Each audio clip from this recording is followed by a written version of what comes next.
हिमाचल से जुड़े हुए बहुत सारे विषयों में हमारे पिछले 2 दिनों में विस्तार से चर्चा हुई है और मुझे इस बात की प्रसन्नता है कि जब भी केंद्र से हमको सहयोग की आवश्यकता पड़ती है, आपका बहुत बड़ा सहयोग हिमाचल प्रदेश को आपके माध्यम से जो विभाग आपके पास है उससे भी मिलता है और जो विभाग नहीं भी है उसमें भी जहां से जिस रूप में आप सहयोग हमको उपलब्ध करा सकते हैं वो करवाने की आप हमेशा कोशिश करते हैं। आज आप हमारे बीच में हैं, मैं बिल्कुल सीधे ही आपको पीयूष गोयल जी के समक्ष जहां मैं इनका आप सबकी ओर से स्वागत करता हूं, तो उनसे मैं निवेदन करना चाहूंगा कि आज की इस प्रकार वार्ता को संबोधित करें। बहुत बहुत धन्यवाद माननीय मुख्यमंत्री जी। सभी मीडिया के मित्रों को मेरा नमस्कार। क्षमा चाहता हूँ, थोड़ी मेरी governing council of bureau of Indian standards चल रही थी जिसमें हम एक बहुत अच्छा निर्णय ले रहे थे हिमाचल के संबंध में, इसलिए थोड़ा समय लगा, लेकिन वो निर्णय भी आपके लिए खुशखबरी के रूप में मैं लेके आया हूँ, तो शायद आप मुझे क्षमा करने में आपके लिए भी और अच्छा होगा। सबसे पहले तो थोड़ा बहुत नेशनल मीडिया भी यहाँ पे है, तो आप सबको एक बहुत अच्छी सुखद खुशखबरी जो इस देश की सुधरती हुई अर्थव्यवस्था के संबंध में है वो देके शुरुआत करना चाहूंगा। आप सब जानते हैं कोविड महामारी के समय पूरे देश में कई महीनों तक लॉकडाउन की स्थिति बनानी पड़ी, जिससे देश को हमने तैयार किया कोविड की महामारी का सामना करने के लिए। कहाँ 250 टेस्ट एक दिन में होते थे जनवरी फरवरी के महीने में पिछले साल, उसको बढ़ा के 11-12 लाख टेस्ट तक रोज शुरुआत हो गई। देश की आईसीयू फैसिलिटीज बढ़ाने का काम, कोविड आइसोलेशन वार्ड बनाना, जिसमें रेलवे ने भी 80,000 बेड कोचेस को कन्वर्ट करके बनाए, वेंटिलेटर्स की प्रोडक्शन बढ़ाई, मास्क और पर्सनल प्रोटेक्टिव इक्विपमेंट जो इस देश में पर्याप्त मात्रा में बनते नहीं थे, पीपीई तो ना के बराबर थे, उस सब पे हम सेल्फ सफिशिएंट भी हो गए और आज एक्सपोर्ट कर रहे हैं, निर्यात कर रहे हैं उसका। इस सब करने में स्वाभाविक रूप से ये वित्तीय वर्ष बहुत ही मुश्किल दौर से गुजरा है, लेकिन माननीय प्रधानमंत्री नरेंद्र मोदी जी के बहुत ही कुशल नेतृत्व में और निर्णायक जो उन्होंने कदम उठाए इस पूरे कोविड के दौरान और पूरे देश का जो हौसला बुलंद रखा, उसके परिणाम स्वरूप मुझे आज बहुत खुशी आपको आपके साथ शेयर करते हुए कि भारतीय रेलवे ने कल के दिन यानी 28 फरवरी 2021 को 1 अप्रैल से 28 फरवरी 2021 तक 110 करोड़ टन मालगाड़ी से माल ढोया है, 110 करोड़ टन। और ये पिछले वित्तीय वर्ष 19-20 के 1 अप्रैल से 28 फरवरी 2020 तक जो आंकड़ा था उसको पार कर गया है। यानी जो वी शेप रिकवरी की बात होती है कि देश की अर्थव्यवस्था तेज गति से पटड़ी पर आ रही है, उसका सबसे बड़ा प्रमाण आज खुशखबरी मुझे शिमला में सुबह मिली, तो मेरे से रहा नहीं गया। मैंने कहा शुरुआत में मैं ये आप सबके समक्ष रखूं। मुझे अभी भी याद है कि आज से 2 वर्ष पहले मैं काली माता के काली बाड़ी के दर्शन करके यहाँ से गया था और उसके बाद चुनाव हुआ। फिर एक बार आप सबने चारों सांसद चुन के भारतीय जनता पार्टी के भेजे, केंद्र में और बड़ी बहुमत से मोदी जी की सरकार बनी और उसके बाद लगातार जो विकास के लिए काम चल रहे हैं उसका ये बहुत सुखद सूचना मुझे जो आज मिली शिमला में, मुझे लगा आप सबके समक्ष रखूं। पिछले वर्ष भी 28 फरवरी 2020 तक 110 करोड़ टन रेल व्यवस्था ने मालगाड़ी के माध्यम से कैरी की थी। और इस वर्ष कोविड महामारी के बावजूद लॉकडाउन में जो कमी हुई थी, लगभग 7 करोड़ टन कम थे पहले 3-4 महीने में, उसको भी पूरा मेकअप कर दिया। और आज हम ऐसी स्थिति में हैं कि पिछले वर्ष तक पहुंच गए। मुझे लगता है 31 मार्च आते आते पिछले वर्ष से ज्यादा लोडिंग भारतीय रेल करने जा रही। और इसी को हिमाचल के परिप्रेक्ष्य में देखें तो अब एक चंडीगढ़ बद्दी जो लाइन है, उसके लिए इस वर्ष के बजट में 200 करोड़ रुपए का आवंटन किया गया है। और मेरी मुख्यमंत्री जी से चर्चा बहुत सार्थक रूप से 3 दिन चली है। परसों हम बैठे थे, कल बैठे और आज सुबह बैठे। 3 दौर में मैंने राज्य सरकार के साथ अलग अलग विषयों पे चर्चा की।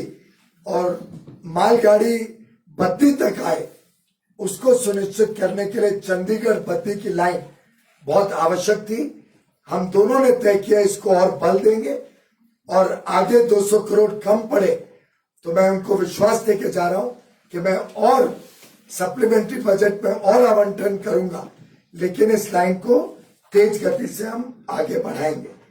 इसी के साथ साथ एक भानुपल्ली बिलासपुर बेरी एक और लाइन पे काम तेज गति से चल रहा है, उसके लिए भी 405 करोड़ रुपए का आवंटन इस बजट में किया गया है। वैसे ओवरऑल हिमाचल से पे आने वाली व्यवस्थाएं या हिमाचल में बनने वाली रेल की व्यवस्थाओं के लिए कैसे प्रधानमंत्री नरेंद्र मोदी जी की सरकार संकल्पित है, इसके मैं कुछ आंकड़ों से आपको जानकारी देना चाहता हूं।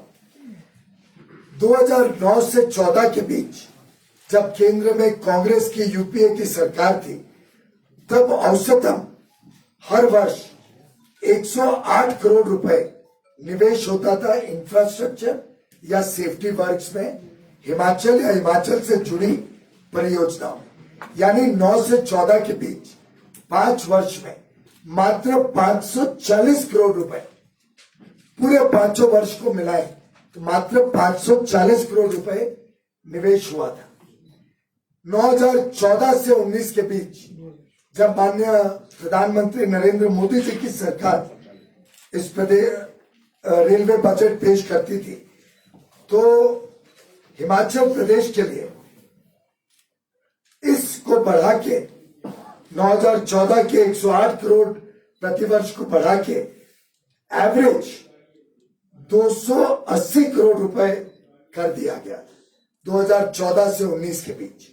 यानी 1400 करोड़ रुपए 5 वर्ष में हिमाचल से जुड़ी हुई योजनाओं में रेलवे ने खर्चा किया।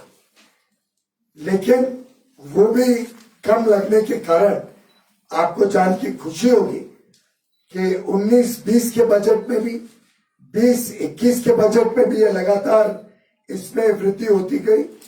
और इस वर्ष के बजट में 21-22 का जो बजट अभी 1 फरवरी को पेश किया गया वित्त मंत्री जी द्वारा, उसमें प्रधानमंत्री जी के दिशा निर्देश अनुसार 770 करोड़ रुपए हिमाचल प्रदेश की अलग अलग योजनाओं के लिए दिया गया है। 770 करोड़, जिसमें मैंने अभी अभी बताया बद्दी के लिए 200 करोड़ और भानुपल्ली बिलासपुर बेरी के लिए 405 करोड़ और बाकी अन्य अन्य योजनाओं के लिए और आवंटन किया गया।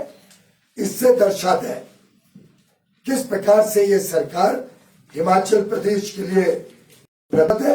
ये लगभग कितना 7 गुना हो गया, 108 से बढ़ा के 770 करोड़, 7 टाइम्स बजट हिमाचल प्रदेश के लिए आवंटित किया गया है। आज के दिन 3 नई लाइनें प्रोजेक्ट्स का काम अलग अलग क्षेत्र में चल रहा है, जो हिमाचल प्रदेश को लाभ देगा।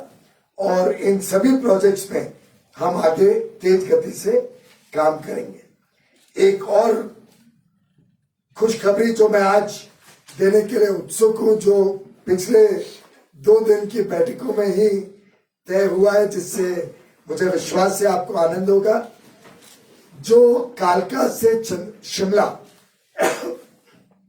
एक हेरिटेज लाइन वर्षों वर्षों से शिमला की सेवा कर रही है, इसमें हमने मेरी पिछली विजिट में 2 साल पहले कोशिश की थी कि इसकी स्पीड बढ़ाने के लिए क्या क्या काम किया जा सकता है। उसमें हम बहुत ज्यादा सफल नहीं हो पाए क्योंकि बहुत स्टीप ग्रेडियंट है और कर्वेचर्स भी बहुत ज्यादा है। तो आज माननीय मुख्यमंत्री जी ने अनुरोध किया और एक बहुत अच्छा आइडिया दिया कि अगर कुछ हिस्सों में ग्रेडियंट ज्यादा है या अगर कर्व बहुत शार्प है तो राज्य सरकार भी हमें मदद करेगी और हम कोशिश करेंगे कि उन स्टीप कर्व्स को अगर हम थोड़ा और रीअलाइनमेंट करके स्पीड बढ़ा सके तो उसके लिए आज मैंने ऑर्डर किया है कि आरडीएसओ के अधिकारी यहाँ पे आएंगे और एक नई स्टडी करेंगे कि कुछ थोड़ा बहुत अलाइनमेंट चेंज करके, एग्जिस्टिंग अलाइनमेंट पे तो हम सफल नहीं हुए स्पीड बढ़ाने में, लेकिन एक थोड़ा रीअलाइनमेंट करके अगर स्पीड बढ़ सके तो उसका मैंने आज आदेश जारी कर दिया है। आरडीएसओ के अधिकारी आके देखेंगे। टेक्निकली बड़ा मुश्किल काम है पहाड़ों में, फिर भी पुनः एक बार हम कोशिश करने के लिए सर्वे करेंगे। उसका बजट मैंने आज अप्रूव कर दिया है, अधिकारी आके उसको स्टडी करने जा रहे हैं। एक और खुशखबरी जो इस रूट के लिए आज देते हुए मुझे बहुत खुशी हो रही है, अभी जो रेल डिब्बे यहाँ पे चल रहे हैं वो सब डिब्बे या तो बहुत पुराने हो गए या वो कालका वर्कशॉप में बनते हैं, और कालका वर्कशॉप में स्वाभाविक रूप से पुरानी वर्कशॉप है, कोई मॉडर्न इक्विपमेंट नहीं है।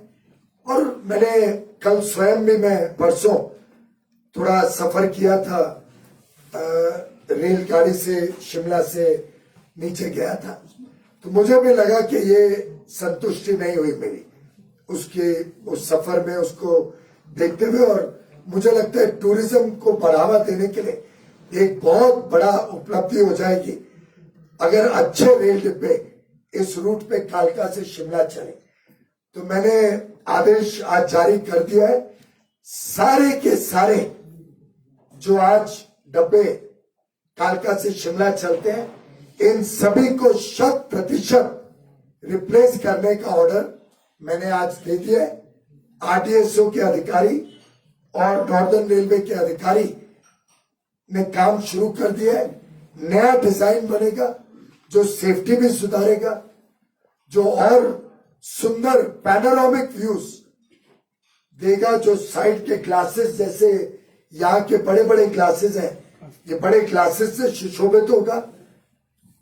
कोशिश करेंगे ऐसे एंगल पे भी ग्लास देने की जो साइड में है। तो मैंने नया डिजाइन बना के, वो है पेपर पाटे जो मैंने डिजाइन बनाया था, मैंने एक नया डिजाइन स्वयं ही थोड़ा बहुत बना के भेजा है कि उस डिजाइन पे एक नई आरडीएसओ से पूरा नया डिजाइन बने और अच्छे कोचेस बने जिसमें टूरिस्ट को अपने आप में शिमला आना इस रेलवे से वो भी एक एक्सपीरियंस बन जाएगा।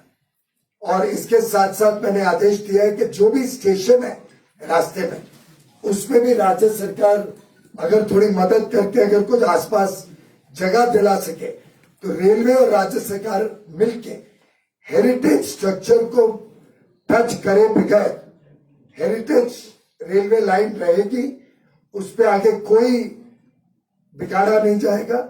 उसके साथ जोड़ के अगर कुछ फैसिलिटीज बन जाए तो हम एक hop on hop off service कालका से शिमला और शिमला से कालका, जिसमें लोग आए, किधर भी उतर जाए, आगे ट्रेन चली जाए, अगली ट्रेन में बैठ जाए, ऐसे 1-2 डब्बे हॉप ऑन हॉप ऑफ के लिए भी इन गाड़ियों में चलाएंगे, जिसमें सीटिंग फैसिलिटी के बदले लोग अपना, जैसे मुंबई की सबर्बन ट्रेन में चलते हैं, चल के आए, समझो सोलन पे उतरे, 2-4 घंटा सोलन में बिता लिया, फिर शिमला आ गए, या बड़ौद पे उतर गए, चाय नाश्ता पानी कर ली, फिर शिमला आ गए, या नीचे जाते हुए कोई और स्टॉप पे, तो एक प्रकार से दिन भर का एक्सपीरियंस वो भी टूरिस्ट का हो जाएगा और अलग अलग इलाकों में लोगों को आमदनी का साधन मिलेगा।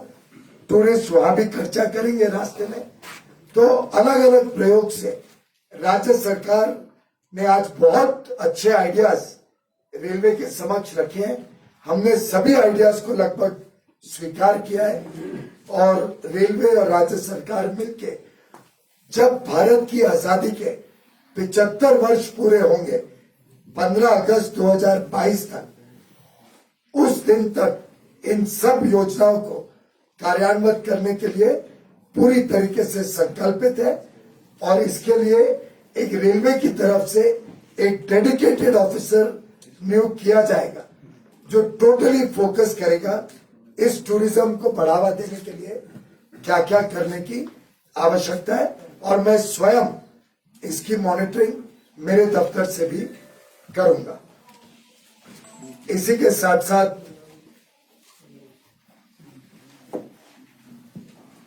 कई सारे हिमाचल में road over bridges, road under bridges को बनाने के काम में कुछ अड़चने रही हैं। उसके लिए भी हमने चर्चा की है और हमारे दोनों डीआरएम अंबाला के भी और फिरोजपुर के दोनों को आदेश दिया है कि इन सब विषयों को जल्द से जल्द सॉर्ट आउट करके काम को गति दी जाए। एक और निर्णय मैंने आज दिया है कि जो लाइन पठानकोट जोगिंदर नगर की है उसमें भी जो डब्बे हैं वो काफी पुराने हो गए। उसमें पूरे तो पैनोरामिक व्यूज के डब्बे नहीं लगेंगे, उतनी आवश्यकता भी नहीं है, पर टूरिज्म को प्रमोट करने के लिए उन गाड़ियों में भी अब हमने 3 ऑलरेडी डब्बे अच्छे बनाए हैं, लेकिन वो भी मैं रिप्लेस करके इस नई डिजाइन के डब्बे जो गाड़ियां फिरोजपुर जो जोगिंदर नगर पठानकोट चलती हैं उनको भी उन डब्बों का भी पूरा स्टडी करके जरूरत पड़े तो उधर भी नया रोलिंग स्टॉक नए डब्बे लाएंगे और उसमें हर ट्रेन में एक एक ऐसे पैनोरामिक व्यू वाला डब्बा जो टूरिज्म को प्रमोट करे। वहां का भी मुझे बताया गया कि बहुत सुंदर व्यू है धौलाधार पालमपुर स्ट्रेच में जो पहाड़ों के व्यूज है। तो वास्तव में रेलवे अब टूरिज्म को प्रमोट करने के लिए जो स्टेप्स ले सकती है उसके लिए अगले 15-16 महीने 15 अगस्त 2022 तक एक पूरा रिवैम्प्ड रेलवे सिस्टम हम हिमाचल को आगे देने जा रहे हैं। मुझे 2 अनाउंसमेंट और करते हुए बहुत खुशी होती है। मेरे अनुरोध पे माननीय मुख्यमंत्री जी ने पब्लिक प्रोक्योरमेंट पॉलिसी जो मेक इन इंडिया प्रोडक्ट्स को प्रोत्साहन देने के लिए केंद्र सरकार ने लागू की थी, अब राज्य सरकार और राज्य की जितनी इकाइयां हैं पीएसयूज हैं जैसे Himachal Pradesh tourism development corporation वगैरह, ये 200 करोड़ रुपए तक जो भी टेंडर निकालेंगे वो मेड इन इंडिया उसमें कंपलसरी रहेगा। उससे जो हिमाचल में इंडस्ट्रीज लगती हैं ऑलरेडी है, आगे चल के भी लोगों को प्रोत्साहन होगा क्योंकि यहाँ लगेंगी तो स्वाभाविक रूप से कॉस्ट कंपटीशन में बाकी सबसे बेटर कोट कर पाएंगी। तो हिमाचल प्रदेश की भी सब procurement PPP public procurement policy make in India जो केंद्र सरकार की है उसके नियमों के अनुसार हिमाचल प्रदेश भी उसके साथ अभी जुड़ गई है। हिमाचल प्रदेश ने एक्सपोर्ट प्रमोशन के लिए भी बहुत लाजवाब काम किया है।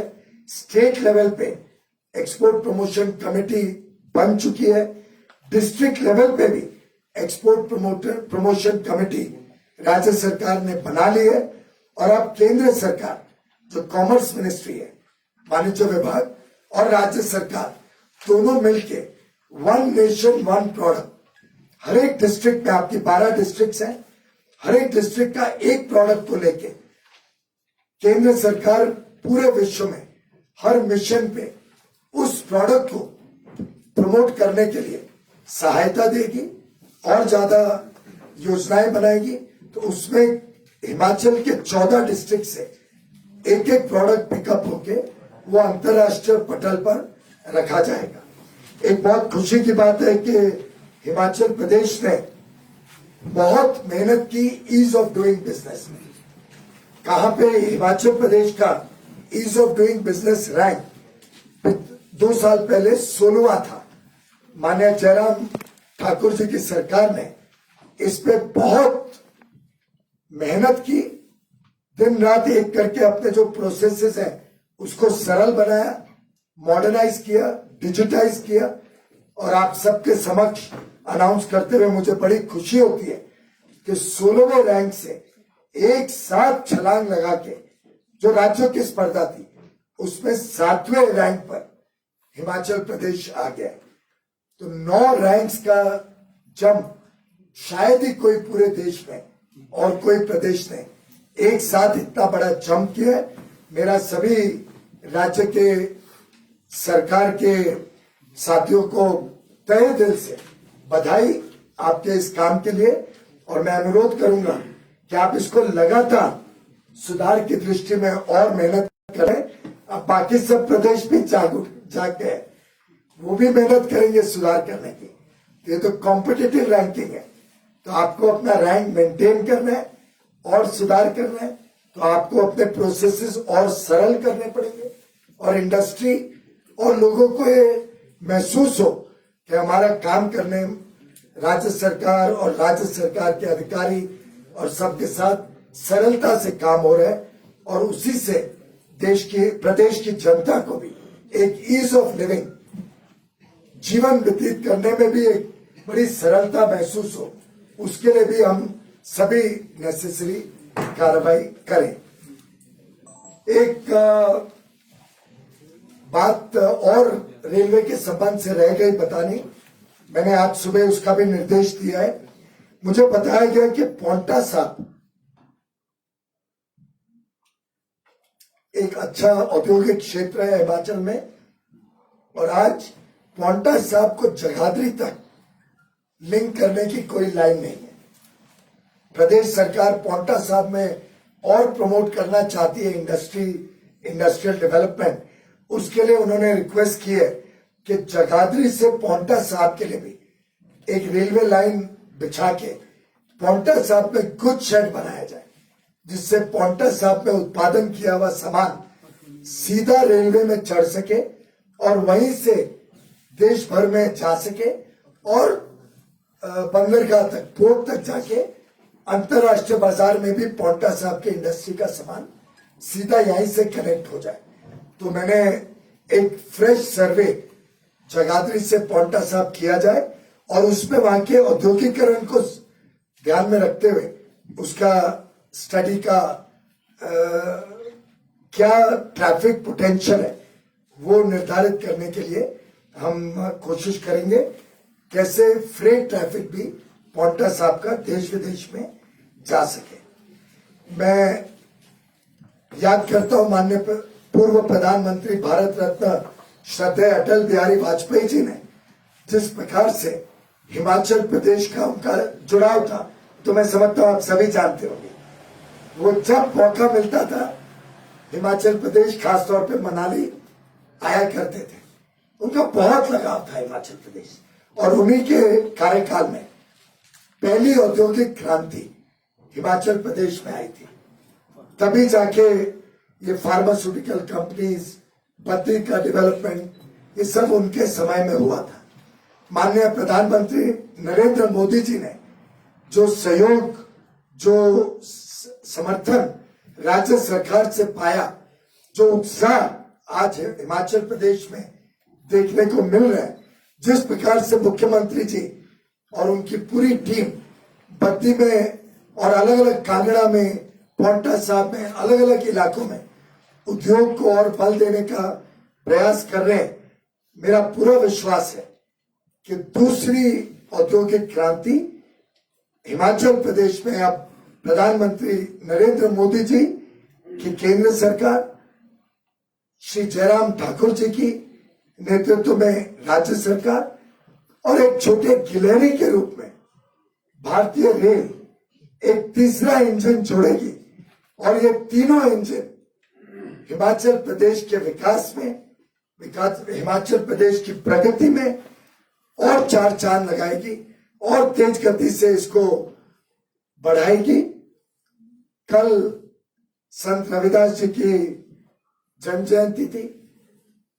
कल फुल मून में बैठे हुए जयराम जी और मेरी मीटिंग चल रही थी। मैं समझता हूं एक माघ महीने का पूर्णिमा बहुत ही शुभ मानी जाती है। हिमाचल प्रदेश में तो सभी लोग जानते हैं कि किस प्रकार से एक अच्छी नियत से अच्छे दिन शुरुआत किया हुआ काम सफल होना सुनिश्चित है। मेरा पूरा विश्वास है कि ये विजिट माघ पूर्णिमा के दिन करीबी चर्चा और जो अलग अलग विषयों पे हमने निर्णय लिया है उसका लाभ हिमाचल प्रदेश को अवश्य मिलेगा। इसी कॉन्फिडेंस के साथ मैं आज यहां से फिर एक बार दिल्ली के लिए प्रवेश करने वाला हूं। आप सबको बहुत बहुत धन्यवाद। कुछ सवाल हो तो गोयल साहब, just a very small question. You talk about expansion, new projects in Himachal and Gaurav from Hindustan Times. You talk about new projects in Himachal. But as you are aware, the speed of ongoing rail expansion in Himachal is almost negligible. Whether it is the network. So what is your ministry going to do to accelerate the? Sure.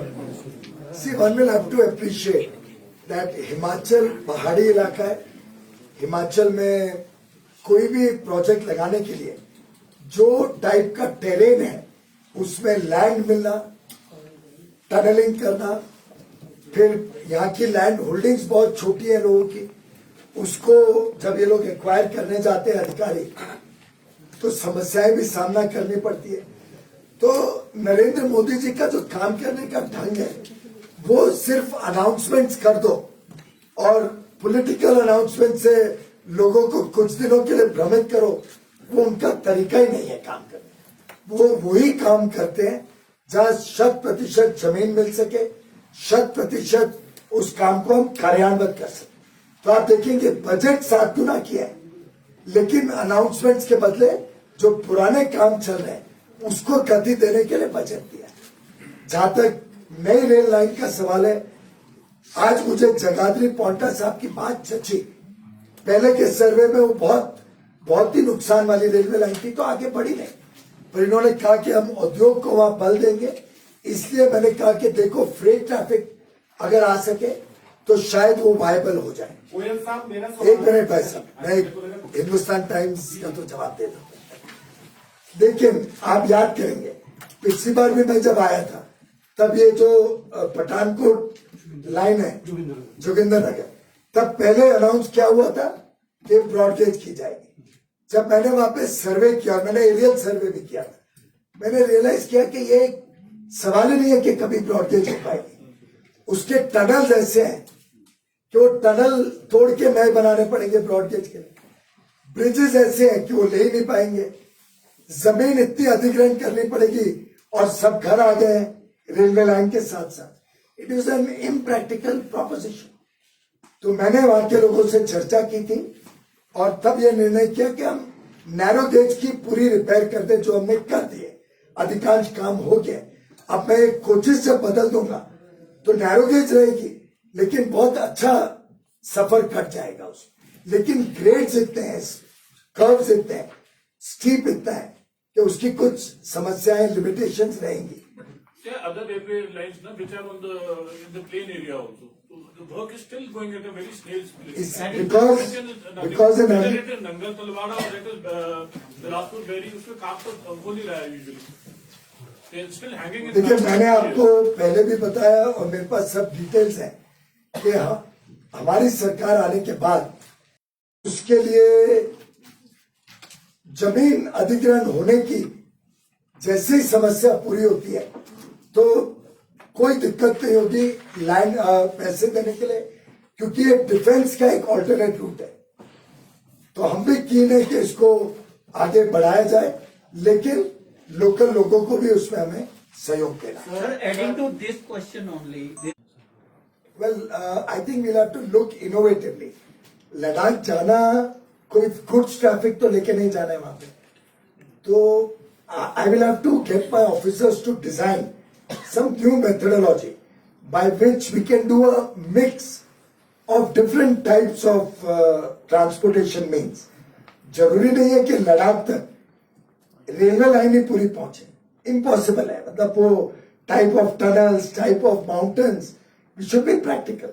अब आप Switzerland जाइए, Switzerland में एक हिस्से को आपको एक railway लाती है, दूसरे हिस्से में थोड़ी और दूसरी पतली रेलवे लाइन जाती है, तीसरे हिस्से में रोपवे ले जाती है आपको। उसके बाद चाहिए कि इधर फ्यूनिकुलर रेलवे एक होती है जो पहाड़ से सट के ऐसे चलती है। तो अभी हमने देश की सोच बदलनी पड़ेगी। सिर्फ एक लाइन ही सिर्फ लग जाए तो कभी प्रैक्टिकल होगा नहीं। डिफेंस को भी फायदा होगा उससे कि फास्ट मूवमेंट हो जाएगा। तो हम डिफेंस मिनिस्ट्री और हमारी रेलवे विभाग मिलके कोई नई सोच लेके आपके समक्ष आगे लेके आएंगे। Sir, you have. My name is Ashwini. भाई साहब, somebody here had already asked a question, उसके बाद आपके पास। हाँ जी, मैं कहिए भाई। जी पीटीआई से। जी भाई। मेरा एक तो सवाल ये है कि आपने बोला कि बत्ती चंडीगढ़ रेलवे लाइन के लिए आपने 200 करोड़ दिया है, उसका कोई टारगेट फिक्स किया है कि यहाँ तक होगा? और सेकंड एक सवाल हो रहा है छोटा सा, आपने बोला 110 करोड़ टन जो है माल की ढुलाई हुई है, तो आप थोड़ा सा ये भी बता दीजिए कि जो किसानों का प्रदर्शन चला है, रेलवे को नुकसान हुआ, तो कितना उनके कारण नुकसान? देखिए, हमारे किसानों के प्रति बड़ी संवेदना है, तो मैं उनके कारण कोई नुकसान नहीं मानता हूं। उल्टे हमने किसानों के लिए किसान रेल शुरू की है, देश भर में किसान रेल चल रही है। अब जब आपके सेब आएंगे अगली बार, इस बार पता नहीं सेब के लिए किसान रेल यूज हुई कि नहीं, पर अगली बार अगर आप पहले से प्लान करें तो आपके सेब को हम पिकअप कर लेंगे, या तो अम्बाला में या जगाधरी में या चंडीगढ़ में, और पूरा कालका से और कन्याकुमारी तक भेजेंगे और पोर्ट तक भेज के विश्व में भारत के सेब जाएंगे। तो सेब मैं समझता हूं किसान हमारे लिए ऐसे अन्नदाता हैं जिनके लिए भारतीय रेल और पूरी केंद्र सरकार हर प्रकार से अच्छा सोचती है, उनकी आमदनी बढ़ाने का सोचती है, और उनके लिए नए नए पर्याय, नए नए ऑल्टरनेटिव्स के लिए खोजती रहती है। ये कानून भी देश हित में, किसान हित में लाए गए हैं। पुरानी सभी व्यवस्थाओं को बरकरार रखते हुए, फिर से रिपीट करता हूं, पुरानी कोई व्यवस्था को छुआ नहीं गया है, बरकरार रखा है। नए ऑप्शंस, नए तरीके काम करने के, किसानों को उनकी स्वयं की मर्जी से एक ऑप्शन दिया गया। जो किसान इस्तेमाल करना चाहे इस्तेमाल करें, जो नहीं करना चाहे नहीं करें। सभी प्रावधान किसानों के हित में। आज कॉन्ट्रैक्ट फार्मिंग देश में अन्य अन्य राज्यों में कानून है, पंजाब तक में कॉन्ट्रैक्ट फार्मिंग का कानून है। उसमें आपको पता नहीं, जानकारी है कि नहीं, और आप कल जरूर अलग से रिपोर्ट करना, रेलवे की रिपोर्ट में मत मिक्स कर देना, लेकिन रिपोर्ट करना। पंजाब का आज भी कानून बोलते हैं कि कॉन्ट्रैक्ट फार्मिंग में किसान को जेल हो सकती है। भारत सरकार जो कानून लाया, हमने उस जेल के प्रावधान को रद्द कर दिया और कहा है कि किसान के ऊपर कोई जुर्माना नहीं, कोई जेल नहीं होगा। अगर किसी पे जुर्माना होगा तो वो जो खरीददार है, किसान के लिए हर प्रकार से हमने नए कानून में अच्छी तरीके से उनको सुविधाएं मिले और नुकसान शून्य हो। यहां तक कि अगर कॉन्ट्रैक्ट किया और दाम बढ़ गए तो फार्मर कॉन्ट्रैक्ट से बाहर हो सकता है और ज्यादा दाम में किसी को बेच सकता है या बोनस का हकदार बन सकता है, लेकिन ट्रेडर नहीं निकल सकता है। कम दाम हो गए तो ट्रेडर को ज्यादा दाम देके लेना पड़ेगा। इतने सारे प्रावधान किए। एक गलत भ्रमित करने की कोशिश करते हैं कि जमीन चली जाएगी।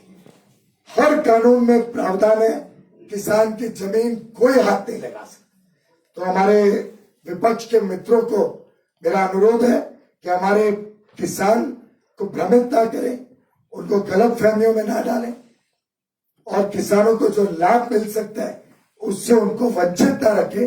आपके इन्हीं कारनामों के कारण जनता ने आपको केंद्र में निकाला और निकाला ऐसा कि आपका लीडर ऑफ ऑपोजिशन तक नहीं बन पाया, राज्य सरकार में निकाला।